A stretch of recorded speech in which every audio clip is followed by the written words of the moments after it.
दोस्तों आपको इस वीडियो में डॉक्टर बाबा साहब भीमराव अंबेडकर के बारे में बताएंगे। संसद से लेकर सड़क तक हर तरफ उनकी चर्चा हो रही है। विपक्ष आरोप लगा रही है कि मोदी सरकार ने बाबा साहब अंबेडकर का अपमान किया। ऐसे में जानना ये जरूरी है कि डॉक्टर अंबेडकर के पास कितनी डिग्रियां हैं, कितने पढ़े लिखे थे, कितने पावरफुल इंसान थे और उनकी जीवनी क्या कुछ कहती है। इनके संक्षिप्त वर्णन आपको बताएंगे और इसमें ही आपको समझ में आ जाएगा कि ये कितने दिव्य हैं और युवाओं के लिए जो भी जानना चाहते हैं अंबेडकर जी के लिए, अंबेडकर के बारे में, उनके लिए ये वीडियो सबसे खास होने वाली है। ध्यान से सुनिएगा, सरल भाषा में, आसान भाषा में आपको पूरी कहानी बताएंगे। उम्मीद करते हैं कि आपको ये समझ में आएगी। भारत के संविधान निर्माता के नाम से भीमराव अंबेडकर को तो जाना ही जाता है। केवल इसी से नहीं, समाज सुधारक से भी नहीं या फिर राजनीति के रूप से ही नहीं, बल्कि शिक्षा के एक महान आदर्श के रूप में भी इन्हें देखा जाता है। डॉक्टर अंबेडकर की विद्वता और उनकी शैक्षणिक उपलब्धियां आज भी युवाओं के लिए एक प्रेरणा का स्रोत है। अब आपको विस्तार से बताएं कि बचपन से ही पढ़ाई का जुनून 14 अप्रैल 1891 को मध्य प्रदेश के महू में जन्मे डॉक्टर अंबेडकर का बचपन बेहद ही संघर्षपूर्ण रहा। समाज के तिरस्कार और आर्थिक तंगी के बावजूद उन्होंने शिक्षा को अपने जीवन का ध्येय बना लिया। उनकी पहली शादी रामाबाई से मात्र 14 साल की उम्र में हुई थी, जिन्होंने हर कठिनाई में उनका साथ दिया और पढ़ाई के लिए हमेशा प्रेरित भी किया। इसके बाद अगर बात करें तो डिग्री की, तो 32 डिग्रियों का कीर्तिमान उनके नाम है। 32 डिग्री।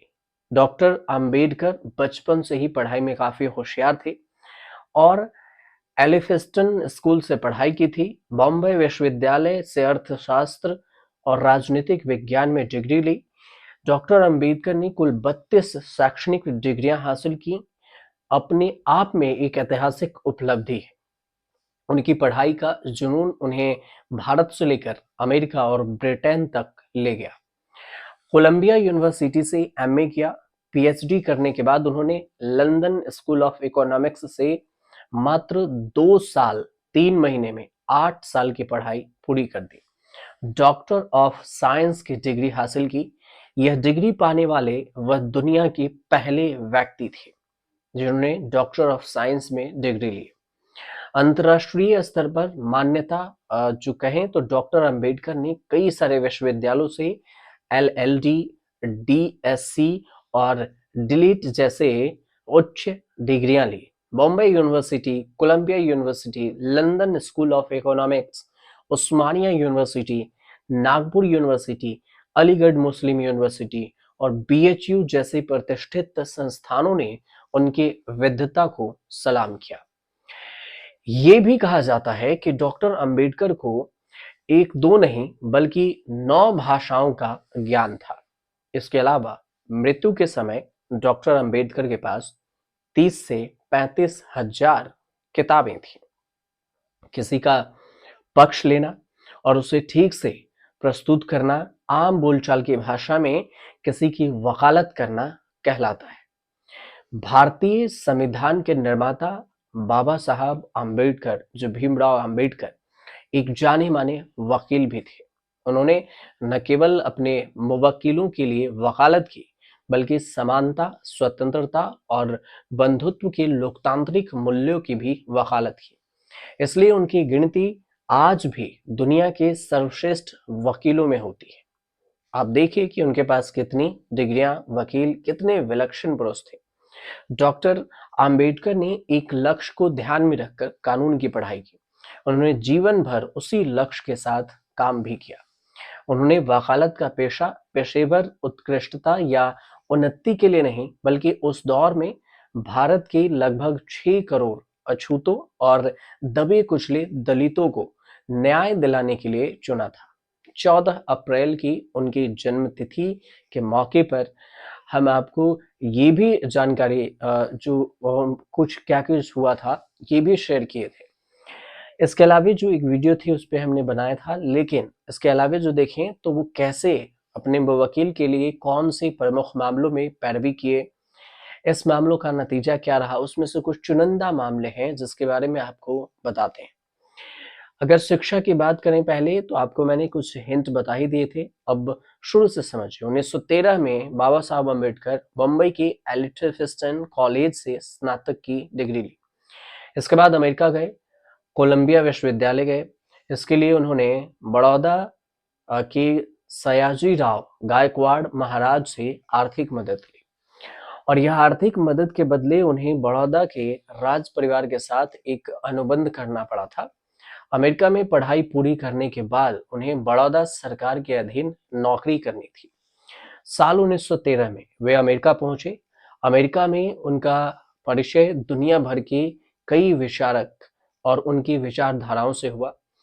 इससे उनके सामने जीवन का लक्ष्य स्पष्ट हो गया।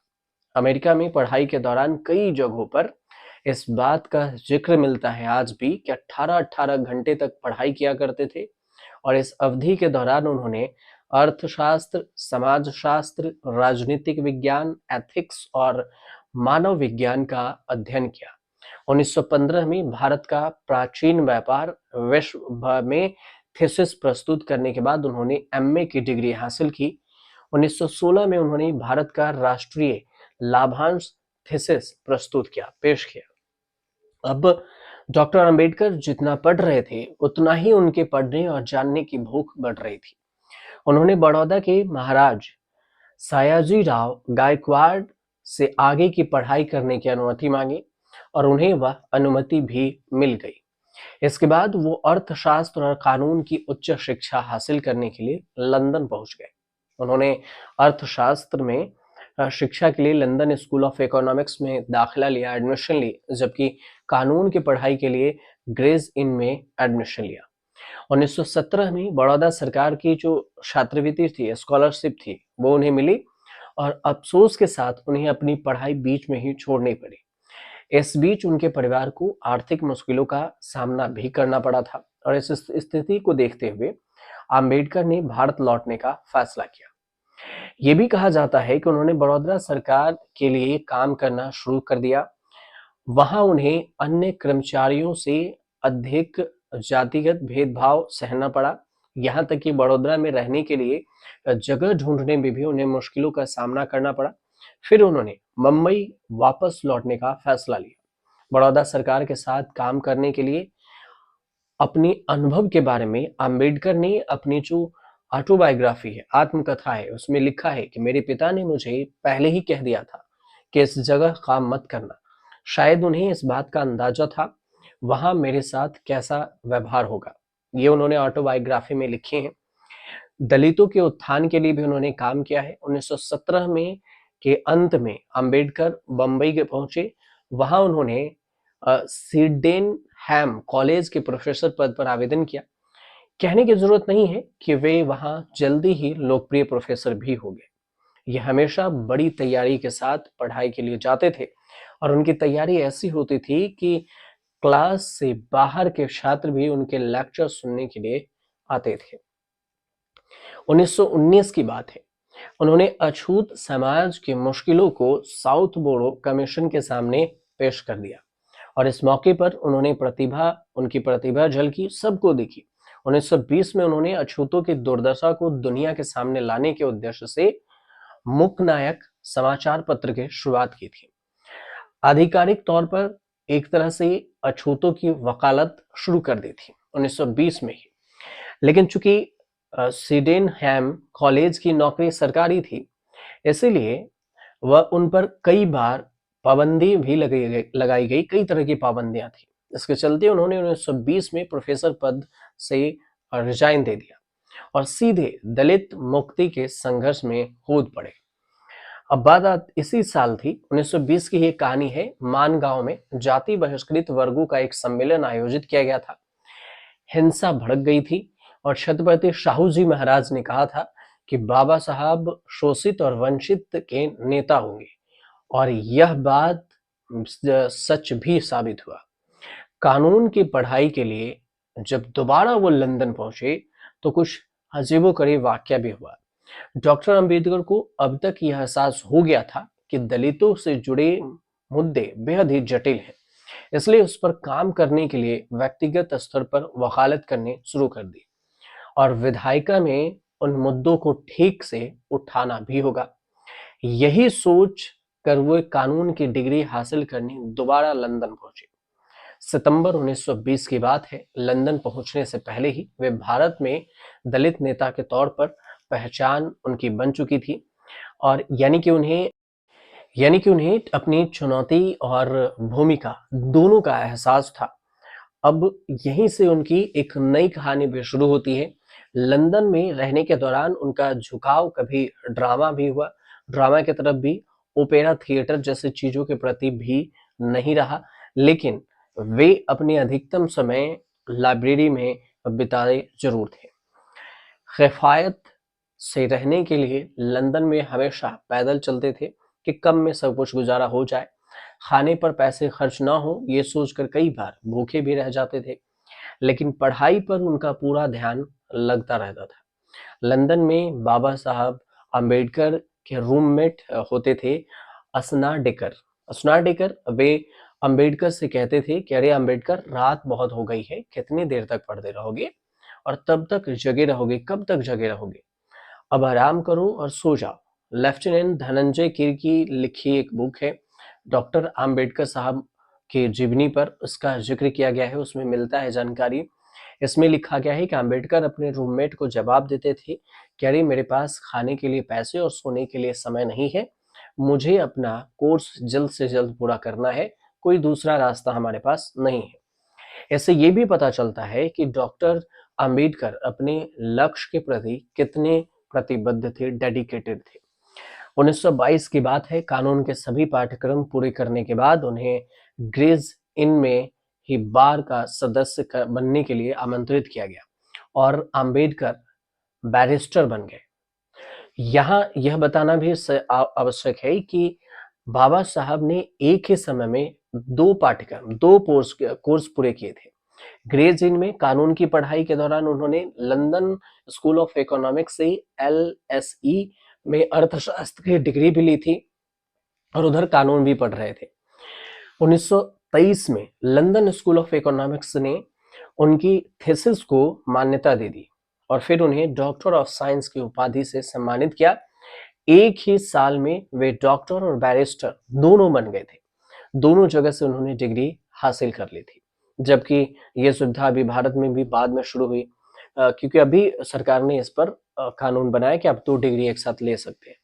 भारत में वकालत की शुरुआत करने की बात है तो ऐसे कितने वकील हैं जिनके वकील बनने की सालगिरह मनाई जाती है, लेकिन आपको ये जानकर अचरज हो सकता है कि बीते साल और अभी भी देखा जा रहा है कि उच्च न्यायालय ने डॉक्टर आम्बेडकर की वकील बनने की 100वीं वर्षगांठ मनाई थी, सुप्रीम कोर्ट ने भारत में। यह डॉक्टर अंबेडकर के काम के प्रति श्रद्धांजलि भी थी और हालांकि 100 साल पहले इस मुकाम तक पहुंचने के लिए उन्हें खासा संघर्ष भी करना पड़ा था। मुंबई के बार काउंसिल की सदस्यता लेने के लिए आवेदन करने तक के पैसे उनके पास नहीं थे। ऐसे में उनके मित्र थे नवल भथेना, उन्होंने 500 रुपए उन्हें दिए थे। तब उन्होंने बार काउंसिल की सदस्यता के लिए आवेदन किया था। 4 जुलाई 1923 को उन्हें सदस्यता मिली और 5 जुलाई से उन्होंने वकालत शुरू कर दी। वकालत की पढ़ाई पूरी करने के बाद ब्रिटिश सरकार ने डॉक्टर अंबेडकर को 2500 रुपए महीने की पगार जिला न्यायाधीश मतलब जिला जज की नौकरी का प्रस्ताव दिया, जो कि बेहद ही अट्रैक्टिव था। लेकिन उन्होंने वकालत का पेशा ही चुना, बोला जज नहीं बनना, मुझे वकील ही ठीक है। इसके बारे में उन्होंने बहिष्कृत भारत के अपने लेख और अपने भाषण में इसका जिक्र भी किया। उनके मुताबिक ये भी बात सामने आई कि दलितों के हितों के लिए काम करना चाहते थे। उन्होंने इस बारे में स्पष्टता से लिखा है कि मैंने जिला न्यायाधीश सहित कोई सरकारी नौकरी स्वीकार नहीं की, क्योंकि स्वतंत्र रूप से वकालत करने में आज़ादी हासिल चाहिए थी। यहाँ ये भी देखना होगा कि हैदराबाद के निजाम ने भी उन्हें राज्य के मुख्य जज के पद की पेशकश की थी, लेकिन उन्होंने उस प्रस्ताव को अस्वीकार कर दिया था।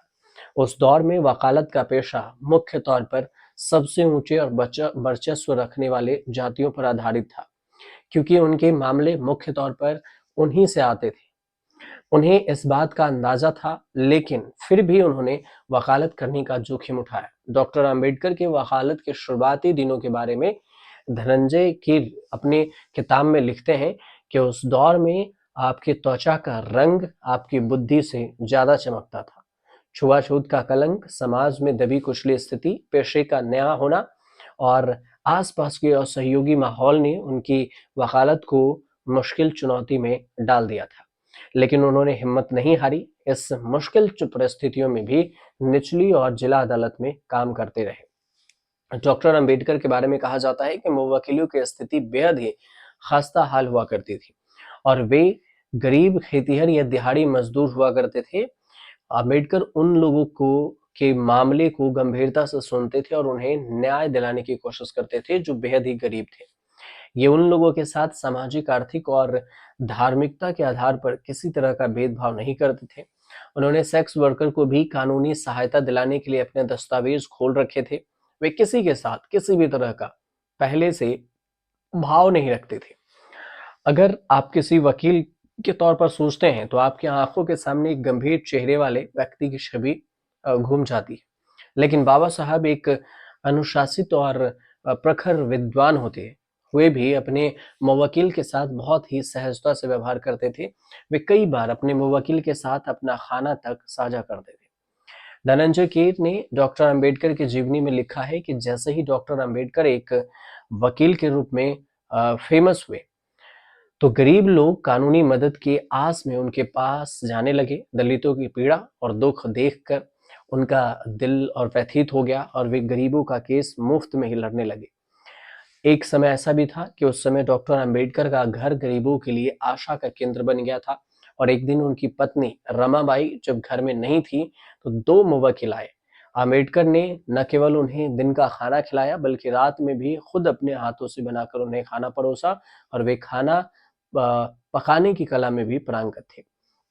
वकील के रूप में कितने प्रभावी थे वो अंबेडकर, ये भी समझिए कि समाज में दलित समुदाय की स्थिति कैसी है इस बारे में ब्रिटिश सरकार के सामने भी पक्ष रखने के लिए 1928 में ही साइमन कमीशन के सामने गवाही देने के लिए डॉक्टर अंबेडकर को चुना गया था। जिस दिन उन्हें ये गवाही देनी थी ठीक उसी दिन उन्हें एक महत्वपूर्ण मामले में थाने के जिला और सत्र न्यायाधीश के सामने अपने मुवक्किल का पक्ष रखना था। अगर डॉक्टर अंबेडकर उस मुकदमे में उपस्थित नहीं होते तो शायद कुछ मुवक्किल को फांसी की सजा मिलती। इससे गरीब और उपेक्षित के बीच में ये संदेश जाता कि अंबेडकर वक्त पर काम नहीं आए और इसका मामला जो था उन्हें जीवन भर मलाल रहता इसका। दूसरी ओर डॉक्टर अंबेडकर इस दुविधा में थे कि अगर साइमन आयोग के सामने गवाही देने के लिए नहीं गए तो देश के करोड़ों लोगों की पीड़ा को दुनिया के सामने रखने का मौका हाथ से निकल जाएगा। ऐसे में उन्होंने न्यायाधीश से अनुरोध किया कि अभियुक्तों के बचाव को अभियोजन पक्ष के समक्ष प्रस्तुत करने की अनुमति दी जाए। फिर अमूमन होता यह है कि अभियोजक पक्ष का भाषण पहले होता है, लेकिन डॉक्टर अंबेडकर की स्थिति को ध्यान में रखते हुए उन्हें अपना पक्ष पहले रखने की अनुमति दी गई। डॉक्टर अंबेडकर की जीवनी में धनंजय कीर ये भी लिखते हैं कि बचाव के लिए दिए गए तर्कों की सटीकता और उनकी आत्मविश्वास इतना मजबूत था कि इसमें कोई भी आश्चर्य नहीं होता था कि उन मामलों में अधिकांश अभियुक्तों को बरी कर दिया गया था। हालांकि जब जज ने ये फैसला सुना रहे थे तो डॉक्टर अंबेडकर साइमन कमीशन के सामने देश के दलितों की स्थिति पर अपना पक्ष रख रहे थे। देश के दुश्मन का चर्चित मामला है, इस नाम से जाना जाता है देश के दुश्मन। केस में बाबा साहब की भूमिका को समझने से पहले 1926 में के सामने इस मामले को समझना जरूरी है। दिनकर राव जावोलकर और केशव राव जेधे गैर ब्राह्मण आंदोलन के प्रमुख कार्यकर्ताओं में से थे। उस समय ब्राह्मण समुदाय के लोग सामाजिक सुधारों का विरोध कर रहे थे और इस प्रबल विरोध के कारण रूढ़िवादियों के जो महात्मा फुले थे आलोचना भी की थी। महात्मा फुले ने क्राइस्ट सेवक भी कहा जाता है उन्हें, क्राइस्ट सेवक। और इस बात के विरोध में दिनकर राव जावलकर ने देश के दुश्मन नामक एक किताब लिखी थी। उसमें उन्होंने इस सब सारे चीज का केशव राव जेधे ने इसका प्रकाशन किया था और इस पुस्तक के बारे में उन्होंने विस्तार से बताई थी कि इसमें क्या क्या हुआ था। लोकमान्य तिलक और विष्णु शास्त्री चिपळूणकर को देश का दुश्मन बताया था और उन्हें भी कई विशेषण दिए गए थे, जिसके लिए तिलक के समर्थक नाराज हो गए थे। अदालत का दरवाजा खटखटाया, केस चली और फिर सजा भी हुई थी। इसको चुनौती अम्बेडकर के मामले के वकील भी बने थे। अम्बेडकर के संपर्क किया था और अम्बेडकर ने कहा था कि वे देश के दुश्मन पुस्तक पढ़ चुके हैं और इस मामले को पुणे सेशन कोर्ट के जज लॉरेंस की अदालत में सुना गया। अम्बेडकर ने एक पुराने मानहानि केस का हवाला देकर यह केस लड़ा था और उन्होंने जज फेलिमिंगो के आदेश का उल्लेख करते हुए कहा था कि वहां भी मामला सामान्य था। शिकायत दर्ज करने वाला व्यक्ति मानहानि का दावा करने वाला शख्स का रिश्तेदार है, इसलिए इस मामले में सजा नहीं हो सकती। ये केस काफी चर्चित थी, देश का दुश्मन। अब उसके केस के बाद भी इनकी काफी सारी लोकप्रियता हुई। कई सारे केस हैं जिसका जिक्र इन्होंने किया गया था और सजा के लेकर माफी भी हो गई थी। लेकिन देश जब 26 जनवरी को जब उन्हें संविधान पेश किया जाता 1950 को, उससे पहले ड्राफ्ट किया गया था, तो अम्बेडकर को ही चुना गया था। और समझिए कि ये तो मैंने आपको छोटी सी कहानी बताई है, इसमें कई सारे जिक्र हैं जो इनके व्यक्तित्व को ये दर्शाता है कि आज जिस पर लड़ाई हो रही है भारत में संविधान को लेकर, संविधान में हर कानून को लेकर, उस पूरे ड्राफ्टिंग कमेटी के जो निर्माता बने उसमें बाबा साहब अम्बेडकर थे। तो इनके जो कितने विद्वान थे, कितने महान थे, ये आप इससे समझ ही सकते हैं। 1947 के बाद 2 साल तक उन्हें सिर्फ इसे तैयार करने में समय लगा था और उसके बाद 26 जनवरी 1950 को संविधान लागू किया गया था। और कुल मिलाकर देखा जाए तो अभी जो संसद से सड़क तक का जो माहौल है, उसमें संविधान के बारे में जो संविधान निर्माता हैं डॉक्टर अम्बेडकर, उनका जिक्र करना जरूरी था। इसलिए हमने आपके लिए कुछ जानकारी लाई। उम्मीद करते हैं कि आपको ये जानकारी अच्छी लगी हो, और अच्छी लगी हो तो चैनल को सब्सक्राइब कर लीजिएगा, शेयर कीजिएगा और कमेंट कीजिएगा।